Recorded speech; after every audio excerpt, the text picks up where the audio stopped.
Welcome to the Salmon Runs YouTube. Enjoy the video.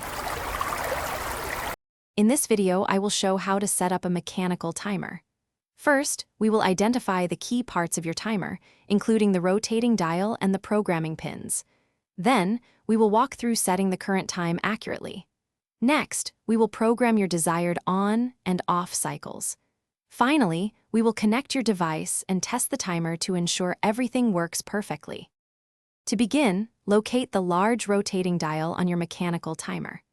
Gently turn this dial clockwise until the current time of day aligns precisely with the arrow or indicator mark.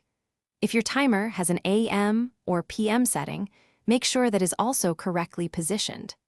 This initial step is fundamental for ensuring your timer operates on the correct schedule throughout each 24-hour cycle. Now, let's program your desired on and off times. Around the dial, you will see small segments or pins. Push down the segments for the periods you want your device to be on, and leave them up for off periods. Each segment usually represents 15 or 30 minutes. You can set multiple cycles, like turning a lamp on in the evening and off in the morning. With your timer programmed, it is time to connect and test it. First, plug the mechanical timer directly into a standard wall outlet. Next, plug the appliance you wish to control, such as a lamp or fan, into the timer's receptacle.